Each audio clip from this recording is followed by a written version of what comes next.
Hi everyone, good to be back here. To be honest with you, I'm away from unboxing for quite some time and I'm glad to be back here. And today the game that I would like to do the unboxing is called Dragons of Etchinstone. This is quite interesting game. It's quite an interesting game. As you might recall, previously there was a Game Crafter edition of this base game and the Notville expansion, published by the Game Crafter, which is the print-on-demand game, right? Sort of like a POD games. So this is actually published by the Chip Theory. So you can see a better packaging and maybe a new artworks and better graphic design and probably some tweaks in the game mechanic. I'm not quite sure, but probably this is what I presume. And then it comes with this leather wallet. So this is to store all of your games on the go. And this is a very nice box, you can see here, right? So this Siege expansion is actually quite new, I guess. There wasn't any the Game Crafter equivalent, right? So today I'm not going to unbox this 2 expansion. Probably I will focus on the main, the Dragons of Etchinstone, the base game, right? So, okay, let's dive into it. All right.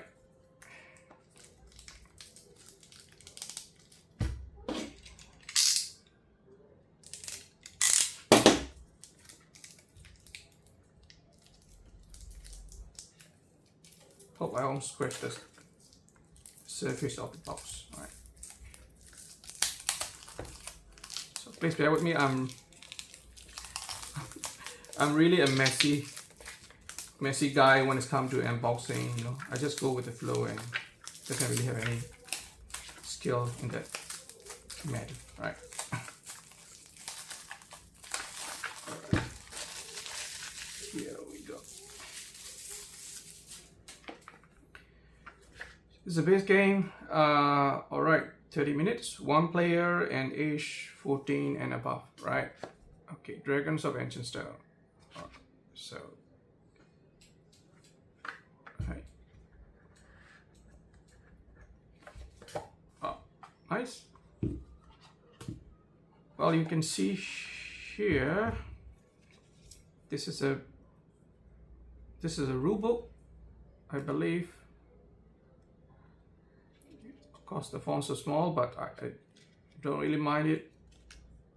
I think it's, yeah, I think not bad.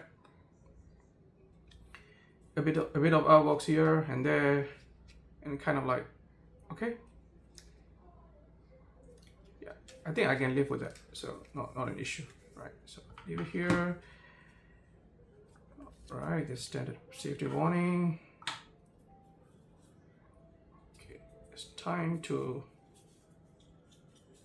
right? Okay. To be honest, this edition has some issues physically. It is related to the wear and tear of the cards. I think there's some issue with the cards, and so I'm going to check it out whether I have the same issue. Abnormal, they call it abnormal wear and tear. So I don't really know what does it mean exactly, but I presume that probably after maybe a few rounds, the card, I need to watch out for all the cards and see whether there's any such incident, right? So, but so far I think there's no sticky cards, and I don't see any flakes or anything on the surface of the card, so I believe it should be safe. It should be okay. Yeah. Alright. Looks okay. So, right.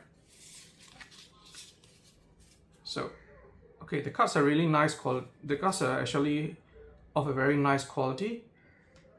A bit more like a plastic, but definitely not plastic, but the cards, I think they're not plastic, but the cards are really one of the the well-made cards that I've ever seen in my 5+ years of board gaming journeys, right? So, okay, these are all the player cards, okay? In this game, you are playing as a role of a mage, and then you try to, you know, soldier your way through, or your master your way through all the encounters and regions, and then you fight the boss, right? So these are your mage card. You can see a different elements, a different color. The different color, you can see a different color here, right? So each color represents different elements like water, fire, I presume, right? So this is, so it comes with, okay, this 4 boss. I think, if I'm not mistaken, yeah, I think this is the, if my memory serves me right, I think this is the easiest boss, the easiest dragon that you can fight. The rest seem to be relatively more difficult than this one. So yeah, so these are it. Okay, all right, that's a very, oh wow, they are very slippery, to be honest.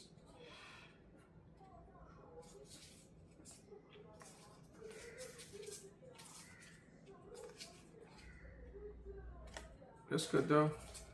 Okay, I try to shuffle it, see whether if there's anything follow. Okay. Okay. Okay.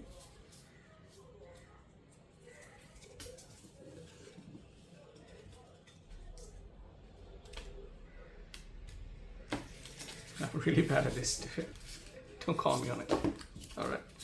So, yeah. Yeah. All right.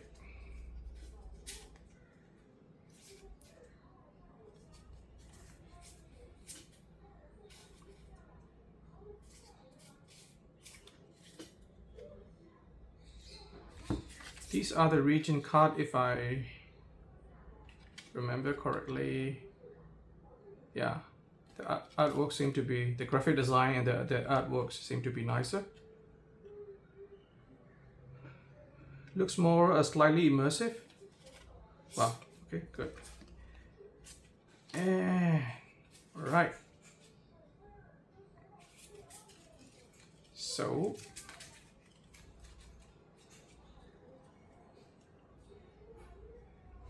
I think my copy is okay. Never say never, but all right. If I remember correctly, you have to draw a few cards. Can't remember the exact count, and then you have to use the attack value or the movement value and try to, if you have the same ether card, the same color with this, and you can actually boost the value or initiative or something like this. Yeah. Anyway, I don't exactly remember the rules, but I think this is how the gameplay is about. Right, so in one hand you are keeping your cards, and the other hand you keep your regions, and try to plow through, you know, different region and different, you know, enemies here. You have 4 enemy per card, so you have how many regions? 1, 2, 3, 4. 16 enemies, right? And 1, 2, 3, 4. So 16 region, and yeah, 16 region and 16 enemy you have to fight before you reach the boss, right? Well, I think it's all about onboarding, and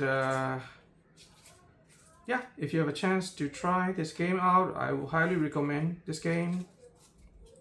You know, I think it's I think thematically more engaging and more immersive gameplay. You know, can deliver some sort of immersive gameplay than the like Palm Island game.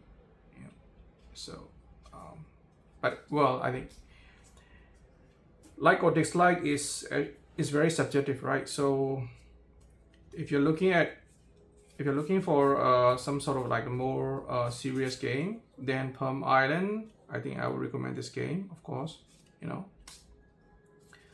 There's a lot of intricate game mechanic around this card, upgrade and downgrade and things like that, right?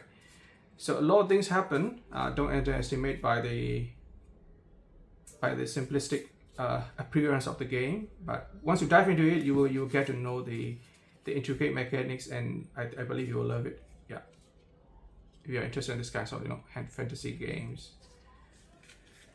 Okay, so this is all about Dragons of Etchinstone from Chip Theory Games, or I would rather say Chip Theory Edition, because the game designer is, I think, doesn't work for Chip Theory, right? So I think it's an independent designer, probably engaged with.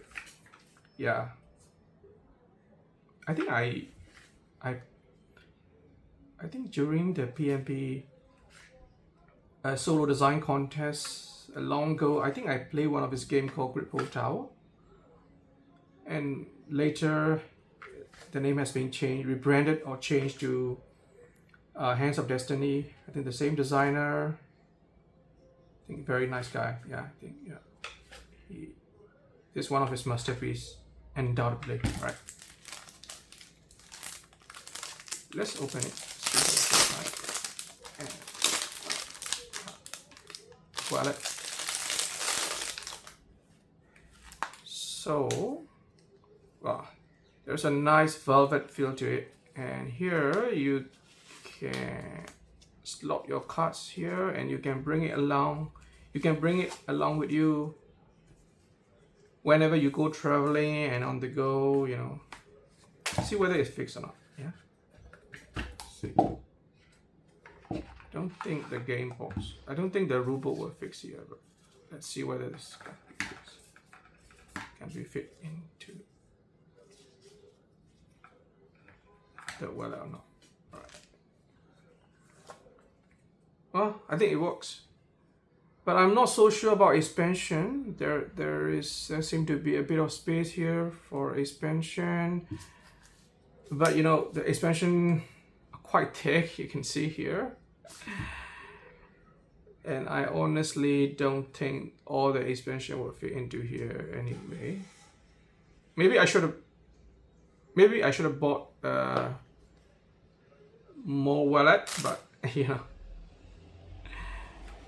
Anyway, I'm not going to bring along with me whenever I go for traveling anyway. But it's just for souvenir for myself, right? It's a nice one though. Yeah. No complaint here, but yeah. Okay, that is Dragons of Etchinstone, the base game. Alright, thank you.